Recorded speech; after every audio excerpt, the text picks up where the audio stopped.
Você sabia que as artérias do pulmão podem sofrer alterações, elevando a pressão sanguínea nos vasos pulmonares?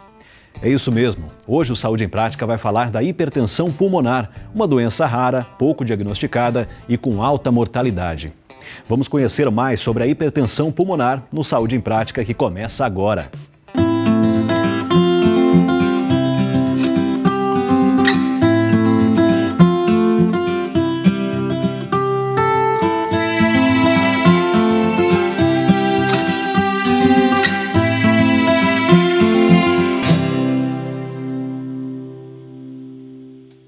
Quando falamos em pulmão, pensamos logo em ar, mas ele abriga também quase metade do sangue do nosso corpo.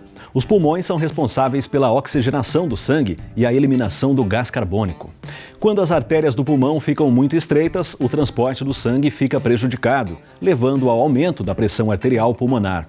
Para nos esclarecer a respeito dessa doença crônica, a nossa equipe de produção conversou com Hugo Yu, pneumologista e professor da Faculdade de Medicina da Unesp de Botucatu.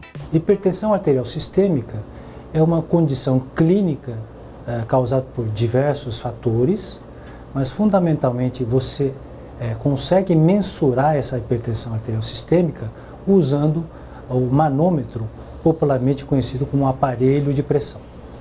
Por outro lado, hipertensão pulmonar também é uma condição clínica causada por diversos fatores, mas a mensuração dessa hipertensão pulmonar é realizada através do cateterismo cardíaco.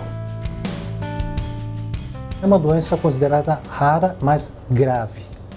Significa que se você não tratar e principalmente não diagnosticar a tempo, ela por si só começa a agravar a saúde do paciente. Então começa a comprometer principalmente o lado direito do coração, onde o paciente começa a ter falta de ar, desde leve até em repouso.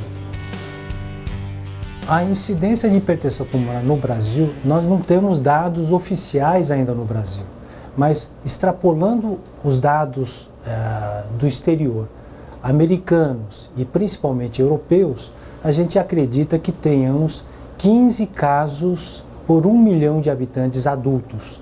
Então, se nós considerarmos que no Brasil tenhamos 200 milhões de habitantes, nós teremos por volta de 3 mil pacientes portadores de hipertensão pulmonar. A hipertensão pulmonar tem origens complexas e multifatoriais. A doença é classificada conforme a gravidade, ou seja, de acordo com o impacto que causa na vida do paciente, considerando a intensidade dos sintomas e a tolerância às atividades físicas. O grupo de risco é muito variável e é extenso esse grupo de risco. Nós podemos destacar alguns mais importantes. Então, desde grupo que nós chamamos de caráter hereditário, nós temos alguns grupos, ou melhor, algumas condições associadas que podem desenvolver hipertensão pulmonar.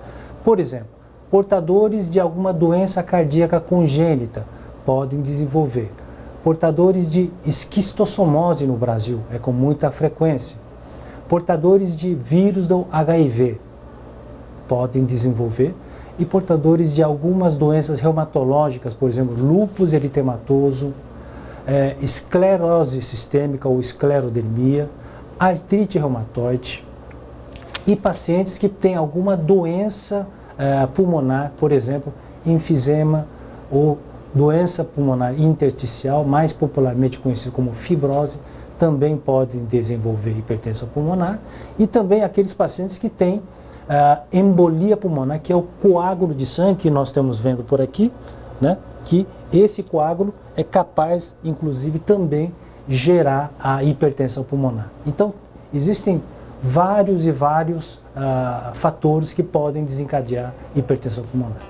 Sentir cansaço, vertigem e falta de ar, principalmente durante a realização de esforço físico, são sinais de alerta para o aumento da pressão arterial pulmonar. Ao longo do tempo, os sintomas podem ficar mais graves e limitar as atividades normais. Os sintomas da hipertensão pulmonar varia desde paciente assintomático até falta de ar muito intensa. Existem pacientes, dependendo do grau de progressão da doença, pacientes têm falta de ar até em repouso.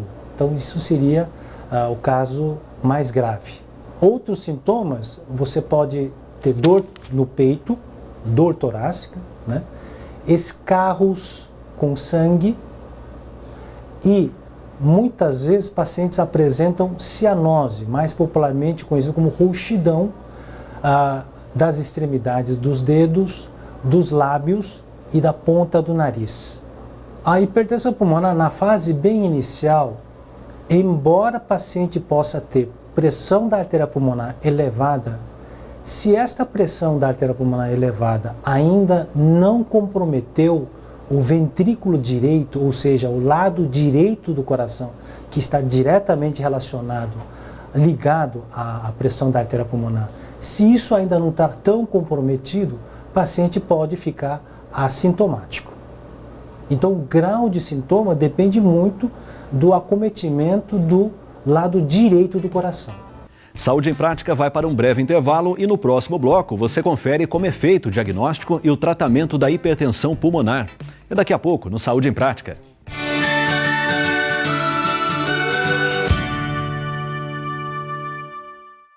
Você sabia que o óleo de canola possui proporções muito interessantes de ácidos graxos? Ele possui alta concentração de ômega 3, que é importante para a saúde do cérebro, sistema imunológico e cardiovascular.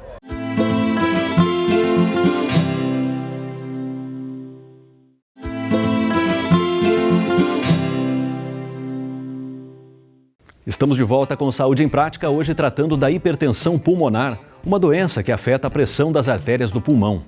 A hipertensão pulmonar tem sinais semelhantes ao de outras doenças cardíacas e pulmonares, o que pode atrasar e dificultar seu diagnóstico.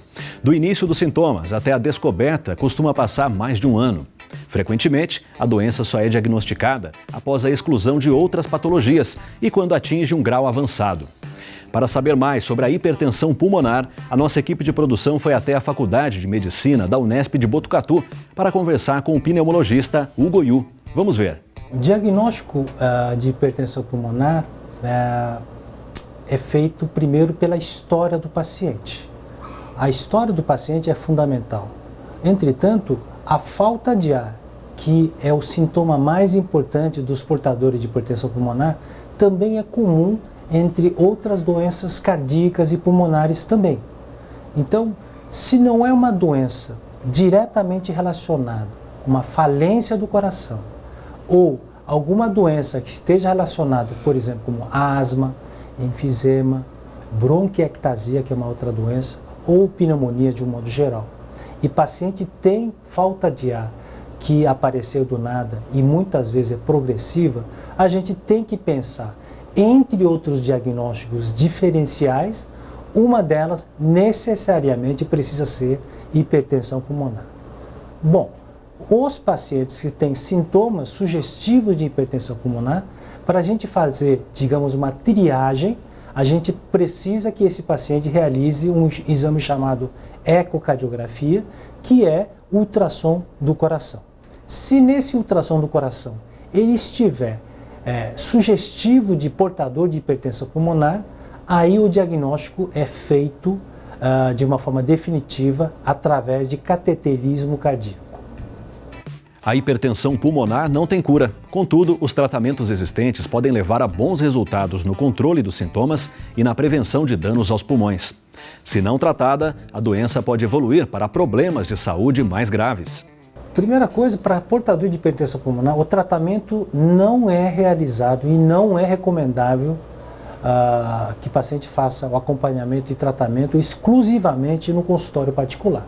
Isso é um tratamento multidisciplinar, portanto, exige, além da equipe médica especializada, existe um contexto da equipe em relação à realização de exames mais específicos, mais especializados, e o acompanhamento de perto e, sobretudo, o fornecimento de medicamentos que a Secretaria de Estado exige que o paciente seja necessariamente acompanhado em um dos serviços de centro de referência do Estado. No interior de São Paulo, por exemplo, nós temos a Faculdade de Medicina de Botucatu, da Unesp, a Unicamp, a USP de Ribeirão Preto e São José do Rio Preto. Então, aqui em especial na Faculdade de Medicina de Botucatu, nós temos o Centro de Tratamento e Manejo de hipertensão pulmonar, que a gente atende toda essa redondeza dos pacientes que são acometidos e encaminhados para a gente.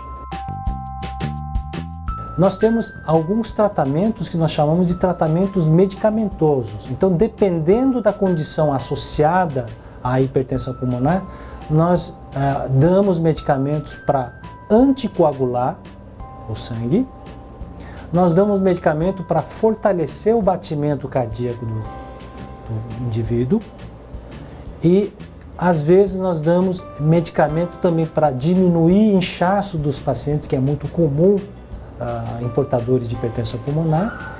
E o tratamento medicamento específico que nós falamos é o tratamento chamado medicamento específico vasodilatador pulmonar. Então, esses medicamentos são fornecidos pela farmácia de alto custo, subsidiado pela Secretaria de Saúde do Estado de São Paulo. Desde que você faça o tratamento mais precocemente possível, como em qualquer doença, e faça o diagnóstico correto e tratamento a tempo, nós temos condições de oferecer o retardamento da progressão da doença. Mas a doença em si é muito grave. Apesar do tratamento, muitas vezes, o paciente evolui desfavoravelmente no futuro.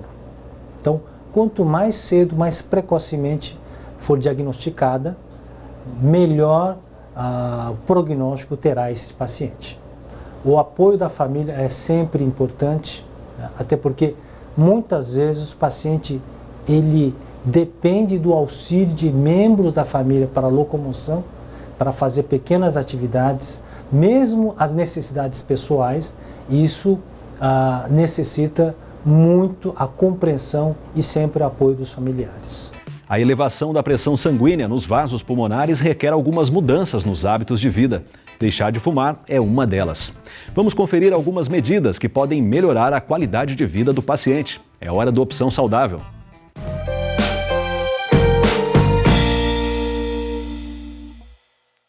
O paciente com hipertensão pulmonar, ele não pode comer alimentos ricos em sódio, então já começa pela dieta pobre em sódio, ou seja, pobre em sal.